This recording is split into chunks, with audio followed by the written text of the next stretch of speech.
If I asked you who was going to play more minutes as it's currently constructed, who's got more minutes this year? Per game. Per game. Not overall. Not total? No. Okay. Per game. Wow. Chris Paul, Jonathan Kuminga. Per game? It's Chris Paul. Okay. It's Chris Paul. Then Jrue Holiday acquisition would be getting younger. How about total? Because per game, when you're dealing with an older team, means nothing to me. Because per game, it's great. Steph Curry last year averaged 35 minutes a game, but he missed 26 games. So in those 26 games, he played 0 minutes, which means somebody, and I'm sorry if this is groundbreaking to you, but somebody had to play those minutes. Right. By the way, those are minutes of basketball that you need. I don't want this to shake your trees either. Shake it. But Gabriel? young players are also allowed to get hurt. Sure. That happens too. Jordan Poole played all 82 last year. Yes, he did. Kuminga played 67, and he would have played more if it wasn't for those meddling kids. I mean, Steve Kerr. I was hoping you would go that. I had to. Dante DiVincenzo. Oh, restaurant quality. We got to go to He's in New York. He played 72. We got to go to games. a red and white tablecloth Italian restaurant before the season starts and tip a little. You know what I mean? We should. A little Sangiovese or something like that. The waiter comes over. Yeah. Can I get you guys? I'd like to maybe get a little of your DiVincenzo. I'll have a couple of slices of DiVincenzo. Let me get a glass of your finest DiVincenzo. They'll be like, I don't get it. And find your way out. Be like, never mind. Show yourselves the door. All I'm saying in terms of minutes, and I don't want to browbeat you with numbers, but Jordan Poole played almost 2,500 minutes, and those are gone. As much as he was maybe not a lockdown defender, and I'll have to look at the film to determine that, the dude played. He showed up, he laced him up, and he played. You keep saying that, but I keep looking on the other end of the floor, and he's never there. He was there-ish. He was around. Yeah. He was kind of there, waiting for an outlet watching pass. People hanging from the rim after dunking. Minutes will need to be played, is all I'm saying. So if you're going to part with Kuminga, I hear you. A guy who played 1,400 minutes and would have played more and will play more. Like, quite frankly, I worry about that. When you watch Jordan Poole play, don't you wish he was more like Jrue Holiday? Like, that's a two-way player at 6'5", who scores essentially almost the same number of points per game that Jordan does, and then goes to the other end and makes life hell on somebody. So you're asking with low ego. You're asking Jordan Poole to be the player that Jrue Holiday became at 32. No, I'm saying that what a perfect person for Jordan Poole to end up turning into. Wouldn't that be great? Jrue Holiday. And he might turn into that player, but the Warriors gave up on him. No. I'm saying on the Warrior roster. Sure. When you watched Jordan Poole last year, if you're like, boy, if we could trade this guy for anybody in the league who'd come in and do the same things that we want Jordan to do, right, but also do it with low ego and defense. This is it. Jrue Holiday. How old was Jordan last year? Was he 23? 24? Yeah. When Jrue Holiday was 23, he shot 44% from the floor. Cool. 39 from three. He turned it over 3 times a game, and he averaged 14 a night. How did he play on the defensive end? You know who did that this year? Who? Jordan Poole. He averaged more points. Stop with numbers. He turned it over 3 times a game. All I'm saying is... That is not a genuine point you're making. The point I'm making is that Jrue Holiday at 32 is not the player that he was at 23. So for you to expect Jordan Poole to be two-way Jrue... I didn't say to be that. a Jrue-way player, that's unfair. Listen to my point. That's not what I said. You said, wouldn't it be nice if Jordan Poole could play like Jrue Holiday? No, I said, wouldn't it be nice if they could turn Jordan Poole into Jrue Holiday? In other words, if there's any player in the league that we could trade this guy for, it would be Jrue Holiday. But they got Chris Paul. So if they can then turn Chris Paul into Jrue Holiday, I'm putting my hands up like a ref and saying, that one is good. But you're forgetting another small wrinkle to... Which is Jonathan Kuminga. And I'm willing to do it. And? What, draft picks? Multiple. Great. Okay, I don't want you to shove that under the rug, because I'm not shoving it eventually under the rug. when we move and we pick the rug up, we're going to find that. I walked in here and said it, as clear as day the minute I arrived today. You did. That's going to be a yes from me, dog. But that was 2 hours ago. I said it again. I'm just making sure you always say that because it's not turning Jordan Poole into Jrue Holiday. No, my point is about You're shoveling fit. Jonathan Kuminga onto the curb. My point is about fit. And as much as I love the inner workings of the Warriors organization, they have smart people at every doorway, and they know what they're doing. And it is adorable that they've gotten all of us. Oh, connectivity. Oh, it's going to be incredible. And optionality. I cannot wait to buy a ticket to see the connectivity this year. Oh, and the maturity.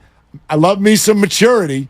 I can't wait to sit there on the floor and watch the maturity that oozes off this floor. Great job.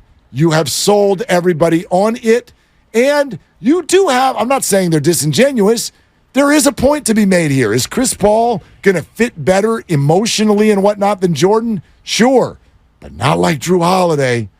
That's a 33-year-old two-way player who, if you want him to be the sixth man, okay, I'm the sixth man. Done. It's just so much easier, so much more effective, just flat out better. That's a better fit than Chris Paul or Jordan Poole, in my opinion. Yeah. Better than Jordan Poole? You would hope so. Better than Chris Paul? It's yet to be determined. And I feel like there's a strong sentiment, not only from you, but from a lot of people about Chris Paul in terms of what we think that he's going to be based on what we have seen him to be from the outside. We've never been fans of a team that he's been on. In fact, we've been everything but fans of the team that he's been on. We've actually hated the team, sports hate, hated the team that he's been on and hated him as a player. So now that he's on our team, some of us are taking those biases with us and applying them to what he's going to be.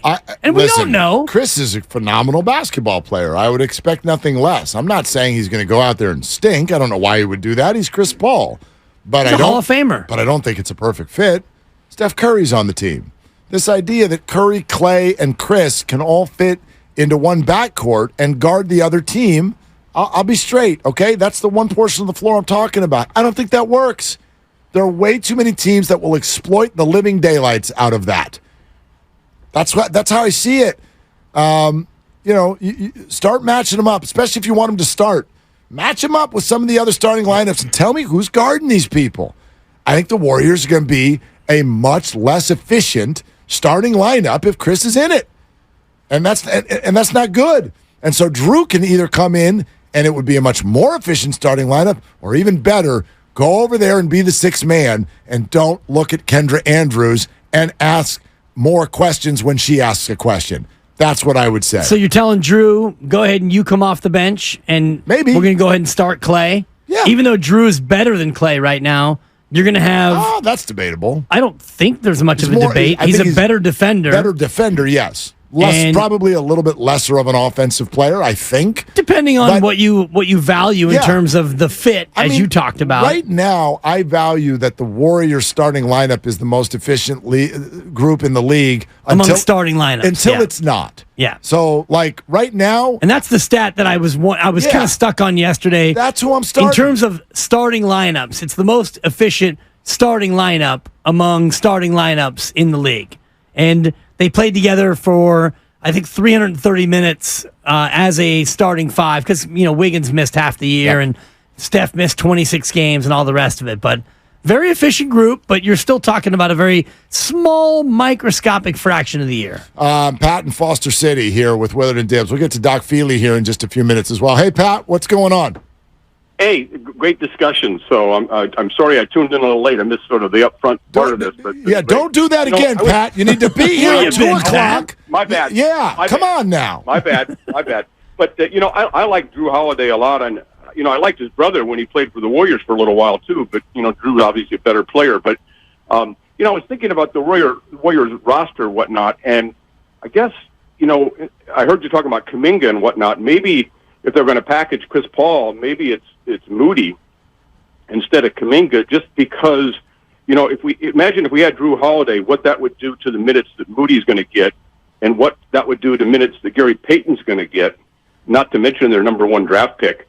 So all of a sudden now these guys that are, especially Moody, he's starting to enter his prime, and if you don't, deprive him of minutes, what's he going to be like in a year or 2 or 3 when, Holiday's ready to kind of hang it up? So maybe that's a guy you trade and, a package with the deal. And I do think the Warriors can make the offer. You were talking about that package of draft picks and a good young player, and Chris Paul, I think, is pretty doggone attractive. But I also think that Peyton, I'm not going to compare Peyton to Jrue Holiday, but there is some similarities there in terms of defense and being able to, make good passes. Yeah, but I mean, Gary Payton is not a 25-plus minute per game player in the NBA, or 19 points a night. So they're right. They're gonna use him more in spots, and I think he works really well with that. Pat, thank you very much. Yeah, Pat, thank you. And I would just say this: get yourselves potentially ready for this. Pat's sort of talking about Kuminga or Moody. Yeah. What if we change the word to and?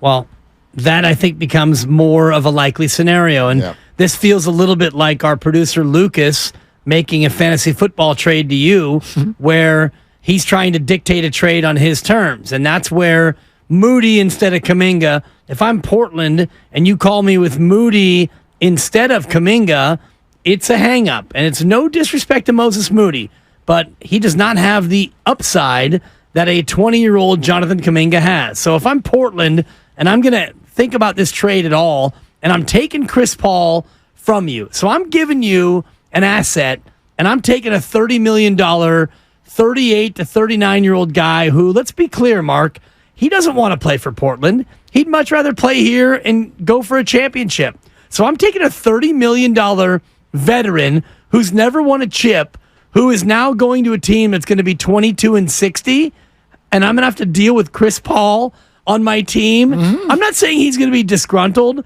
but he knows coming to Portland he's not winning a championship. Yeah, so what else are you going to do for me? You're going to give me Moses Moody and a conditional second in 2035? I see what you're saying, but I'd be surprised if they looked at it that way.